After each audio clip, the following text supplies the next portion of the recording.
Bien, en el sector forestal ha habido una noticia interesante, promisoria. Vamos a ver hasta qué punto es promisoria o no.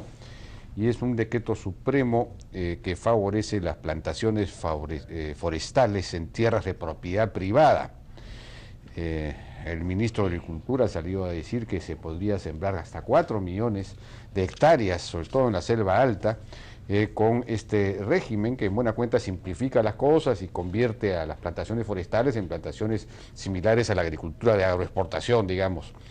Bueno, estamos con Enrique Toledo, que es un experto en este tema, es gerente general de Reforesta Perú, y con Eric Fischer, presidente del Comité de Madera de ADEX. Buenas noches, ¿cómo están? ¿Cómo les va? ¿Qué tal? Bueno, Enrique, no sé si nos puedes resumir, si esta norma es buena, no sé si qué ventajas tiene. Muy buenas noches y gracias por la invitación. El Decreto Supremo 017, publicado el día 3 de octubre, tiene una ventaja de que pone a las plantaciones forestales bajo un régimen distinto al régimen de los bosques. Los bosques son patrimonio nacional de la nación. Las plantaciones forestales privadas se manejan como cultivos y por lo tanto se crean los cultivos forestales. Esta nueva figura legal permite varios beneficios obvios. Primero, no se necesitan licencias previas para operar. No tienes que hacer contratos con el Estado. Segundo, no necesitas licencia para cosechar. Tampoco necesitas pagar derechos. En tercer lugar, y me parece muy importante, las plantaciones forestales se rigen bajo complementariamente al régimen de inversión de las inversiones agrarias. Es decir, en lugar de pagar 9% a Esalud, se va a pagar 4% porque son cultivos. Adicionalmente, el impuesto a la renta baja del 30% al 15%. Y ahí permíteme un comentario general. La balanza comercial del Perú es negativa en términos forestales. El Perú compra 1.200 millones de dólares y exportamos 200 millones de dólares. Bueno, eso es increíble, en realidad eso es algo inaudito, inaceptable, ¿no? El Perú es un país en teoría forestal, 60% del territorio es forestal, y sin embargo importamos en productos maderables, digamos, de madera forestales, 1.200 millones y exportamos solo, es decir, una balanza totalmente deficitaria, es el recurso más desaprovechado que tenemos. Exactamente. Y esto... Pero con un grave componente, que se compra a Ecuador, Chile y Brasil y Finlandia principalmente plantaciones forestales que podríamos hacerlas en el Perú. El mensaje es bien sencillo. En 10 años el Perú va a comprar 2.600 millones de dólares por no haber empezado a plantar comercialmente con empresarios privados. Este decreto supremo beneficia a toda la sierra peruana. ¿A la sierra también? A la sierra, a la selva alta y a la selva baja, y a la costa bajo riego. O sea, los cultivos forestales, Jaime, son cultivos que tienen rentabilidad si le quitas todo el aparato de sobreregulación del Estado. Se ha mencionado 4 millones de hectáreas, ¿es verdad esto? Bueno, yo sé que hay 9 o 10 millones de hectáreas depredadas en la selva alta, pero no todas son de propiedad privada, me imagino, o no está identificado el propietario, no lo sé. Si me permite, al respecto, el tema pasa por lo siguiente. Mira, el Perú somos una gran oportunidad, pero de hacer un acto, tener un hecho concreto, hay un tramo largo por caminar. Al respecto, sí, en términos de bosques similares a los de Chile, que son negocios distintos al del bosque primario tropical, podemos decir que tenemos una aptitud para excelentes tierras, entre 3,5 millones de hectáreas y 4 millones de hectáreas, que podrían ser de un gran nivel de productividad, que están en los Andes peruanos. ¿En los Andes? En los Andes, en la sierra. Pero ese bosque está principalmente, o esos territorios están en manos de comunidades campesinas. Por lo tanto, la oportunidad está, este es un gran avance en términos de estimular la industria, pero hay que pensar... Cuando se habla de tierras privadas, ¿se está refiriendo a las comunidades campesinas también?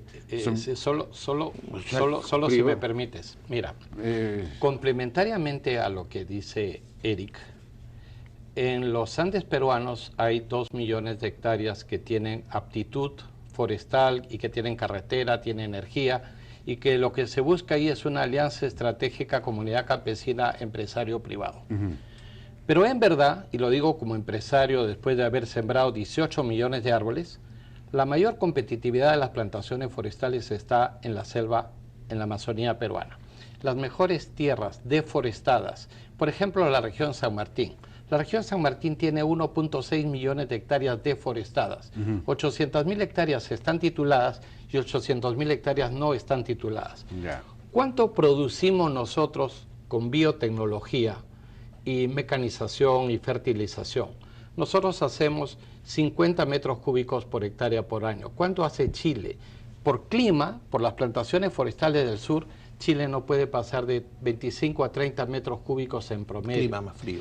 Y entonces nosotros, por estar en el trópico, en realidad somos más competitivos que las plantaciones forestales chilenas. ¿Cuál es la diferencia? Y ahí Eric hizo un buen comentario.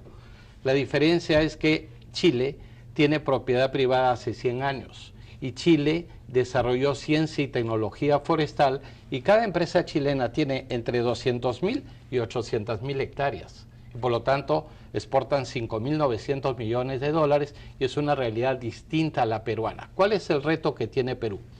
El Perú tiene un reto muy serio a partir de este decreto supremo de empezar a promover primero la titulación de las tierras. ¿Por qué? Porque no es posible hacer economía de escala poniendo 300 hectáreas en una finca, 500 en otra, 200 en otra, y no hay agrupación predial. Ese es un reto del Ministerio de Agricultura. El segundo gran reto es hacer un régimen de promoción al estilo brasilero. Los brasileros fueron muy inteligentes. Ellos plantaron 5 millones de hectáreas con financiamiento forestal. Financiamiento forestal quiere decir, te presto plata, te doy 8 años de gracia y te doy 20 años para que repagues tu plantación. Te doy 12 años para que me devuelvas el dinero. Pero eso en el Perú está fuera de consideración. No debería estarlo, porque aquí hay... 8 años de préstamos en el Perú con 8 años de gracia. Pero te la pongo distinta. A ver, ¿tendríamos que aprender de las lecciones de éxito o no? Y las lecciones de éxito de nuestros vecinos, como Chile, que ha devuelto el 75% de lo invertido al empresario forestal que sembraba, le devolvía en cash 75%. Lo ha hecho Colombia, lo hace Panamá, lo hace Ecuador, tiene una política muy agresiva y está poniendo dinero en las manos de las comunidades campesinas. Entonces, si nosotros no aplicamos las fórmulas de éxito, o sea, nos vamos a quedar en buenas intenciones y el tema, o sea, para preparar este huevo frito habrá que tener huevos, pues entonces ese es el tema. Las plantaciones, si ya hemos asumido el desarrollo del sector forestal, tenemos que repetir los modelos de éxito. Enrique es un gran conocedor, conoce la tecnología, conoce las formas de hacer, poner en valor el bosque, pero necesita un país que lo acompañe. O sea, yo soy un empresario del otro decreto sector. supremo no basta, entonces. Es un gran principio.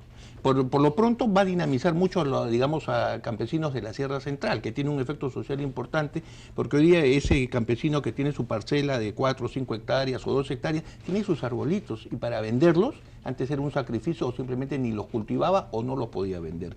Hoy día hay una gran masa que atiende a las minas de socavón en Sierra Central, y eso va a ser muy bueno y va a tener un efecto que va a dinamizar sectores afligidos de la economía.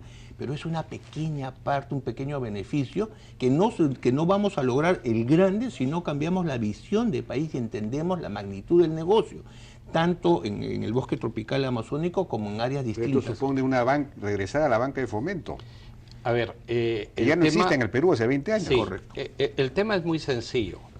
El Estado debe aprender a hacer inversiones inteligentes y no estamos pidiendo necesariamente subsidios. No queremos que la caja fiscal se afecte, sino lo único que queremos es que haga un modelo que, como Chile, invierte 500 millones de dólares, son inversiones temporales por un plazo de 20 o 40 años, Chile lo manejó por 40 años, invirtió 500 millones de dólares y exportaron 60.000 millones de dólares. La pregunta, ¿eso es inversión del Estado inteligente o no?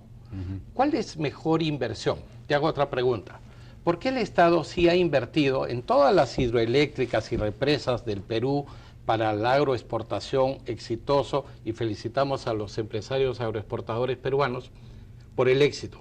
¿Pero por qué tienen éxito? Porque el Estado los acompañó, el Estado les hizo Poechos, Tinajones, Gaito Ciego, Chavimochic, les hizo La Yarara, les hizo todas la puesta en valor de las tierras del desierto peruano. Esa es la realidad. ¿Cuánto invirtió el Estado peruano?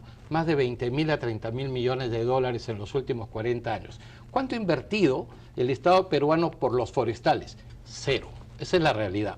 Entonces, ¿por qué hay sectores que, como bien dice Eric, sí son bien acompañados por los tomadores de decisión y sí tienen políticas públicas claras para generar empleo, para promover inversiones, para ser líderes en agroexportación? ¿Y por qué no podemos pensar a los forestales que podemos plantar 4 millones de hectáreas? Mira, la cifra del ministro de Agricultura, Juan Manuel Benítez, y de la doctora Fabiola Muñoz son correctas, las cifras son reales. Ahora, pero sí hay 4 millones de hectáreas para plantar, pero permíteme, lo único que necesitamos... ¿Esas 4 millones están tituladas? Ese es su problema. ¿Qué porcentaje está titulado? Más de la mitad no está titulado. Más de la mitad, o sea que se necesitaría un programa de titulación. Exactamente. Bueno, ahí el Estado puede... Ahí ese es un rol claro del Estado. Porque lo otro, bueno, no sé, tenemos los fondos de las AFPs, ¿no se pueden invertir en estas cosas que son de largo plazo? Se pueden, pero permíteme el ciclo de producción forestal de plantaciones.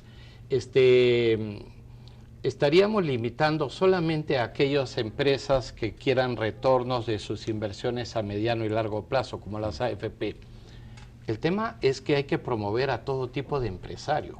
Y para tener a todo tipo de empresario tienes que tener una banca del Estado que te acompañe. ¿Que te acompañe cómo? Es bien sencillo. Te dan una línea de crédito, tú pagas los intereses durante los 8 primeros años. En el año 8 tú cosechas 250 árboles por hectárea, has plantado 1.100 y con eso recuperas tu inversión. Y le das la garantía de la tierra, la garantía de los árboles y tienes un banco agrario potente, pero potente también para el sector forestal. Eso no es subsidio, Jaime, eso es inversión inteligente. Y hay modelos que además nos los están mostrando, o sea, no tenemos que inventar la pólvora. Entonces, este es un gran paso, bueno, es importante, pero... Por ejemplo, el Brasil no es un caso de éxito, ¿no? Es un caso de deforestación masiva. No, pero estamos hablando de temas distintos, por favor. Mira, a ver, cuando hablamos de... Cuando hubo gran presión sobre los bosques, para que no se toquen los bosques primarios de Brasil, lógicamente el sector forestal fue retirado de la jugada económica, pero entraron otras variables, porque la economía busca sus caminos, entonces la soya, la ganadería extensiva, lógicamente un suelo que no era de aptitud o que no era su mejor aptitud, la ganadería extensiva o el cultivo de soya, hoy día estamos viendo los perjuicios ambientales que han recibido. En el caso de Perú no, en el caso de Perú tenemos mucho todavía por salvar, tenemos 17 millones de hectáreas o unas 15 millones de hectáreas para poner en valor de los bosques tropicales. Y aquí quisiera llamar la atención, mira, nosotros creo que tenemos en el tema de las plantaciones forestales un gran esfuerzo por hacer, pero no hemos terminado tampoco ni hemos empezado el de las concesiones forestales. Y si creemos que vamos a tener un país con las capacidades para alentar el desarrollo de plantaciones forestales, bueno, es el mismo país que necesitamos para que las concesiones forestales de los bosques primarios funcionen en la misma capacidad institucional. Porque yo escucho cada vez más escepticismo respecto de si las concesiones forestales funcionan, no funcionan, deberían existir por último o no, porque tú puedes extraer a los árboles valiosos de una concesión, pero después para que vuelvan a crecer tendrías que abrir porque no llega el sol y no crecen los árboles. Te aclaro fácilmente el tema. Nosotros tenemos un buen modelo de concesiones y un marco jurídico, el anterior como el que estamos por reglamentar, bueno, pero nunca instalamos concesionarios. O sea, tenemos un auto Fórmula 1, pero le pusimos un piloto de combi. Entonces, lógicamente, se estrelló. Eso no quiere decir que el Perú tenga una experiencia exitosa de concesiones y sobre la cual podamos hacer juicio. Hay que revertir las concesiones lógico, así es. Verdaderos concesionarios. Pero digamos, es técnicamente factible nosotros una concesión. Nosotros tenemos un modelo. ¿Cómo haces tú para volver a sembrar, si no cae el sol? ¿Cómo crece? Te explico. Cuando tú retiras un árbol, abres un claro de luz y permites que crezcan 5, 6, 8 árboles de la misma variedad o similar. O sea, la regeneración selección natural es una ciencia en el manejo forestal sostenible que ya está demostrada. Ya está demostrada. Así es. Ya, seguro. Ahora, nosotros tenemos una concesión que está bajo manejo forestal certificado, con reconocimiento internacional. ¿Y qué me exigen? Tener rentabilidad económica, tener inclusión social y sostenibilidad ambiental. O sea, también no tenemos que inventar la pólvora. No. Entonces te digo, si tenemos malos concesionarios, no esperemos tener buenas concesiones. El problema es que las concesiones han pasado a los gobiernos regionales. Ese es terrible, porque en la incapacidad de gestión de los gobiernos regionales, cosas buenas no van a suceder, inclusive proyectos de reforestación tampoco van a ser muy exitosos. Y se prestan más bien a asociarse con los intereses de la tala ilegal, como hemos visto en el caso de Ucayali. Correcto. Entonces, sí, esto debería recentralizarse, ¿no? No sé si sea posible. Bueno, tiene que ser posible, pues claro, hay que, en algún momento así es. Hay que enfrentar las cosas. Pero insisto, mira, el Perú tiene instrumentos legales y de gestión para poner a línea a los gobiernos regionales, los tiene. O sea, nosotros tenemos mucha legislación. Es más, el proceso de regionalización obliga al gobierno central a tener instrumentos de cogestión, a hacer un desarrollo en paralelo y no desligarse del tema. Pero fíjense la agenda, aquí estamos hablando de revertir las concesiones actuales que no funcionan y nombrar y, digamos, adjudicar a verdaderos concesionarios con capacidad económica y técnica. Y luego hay que plantar árboles, es decir, sí, hacer plantaciones en las zonas ya depredadas, por lo menos 4 millones de hectáreas. Sí. Cosa que incluye sierra. Para la sierra tampoco está claro el modelo de asociación con las comunidades campesinas, o por lo menos la confianza, porque hay un problema de confianza. Sí. La comunidad desconfía del empresario, el empresario de la comunidad. Sí. Son muchos retos. El sector forestal tiene muchos retos, pero tiene más oportunidades que retos. Y te explico por qué. ¿Sí? Tiene mucho más oportunidades que retos. Y voy a explicar por qué. El Perú es pobre porque quiere ser pobre. No es posible que podamos plantar 4 millones de hectáreas en el mapa de la pobreza y no tengamos financiamiento forestal cuando todo el mundo lo tiene, ¿ya? Las minas tienen la gran oportunidad de hacer un programa de cierre de minas mandado por sus reglamentos de la ley de minas, para invertir en plantaciones forestales en selva o en sierra, trabajando con comunidades campesinas o trabajando con empresas privadas de reforestación.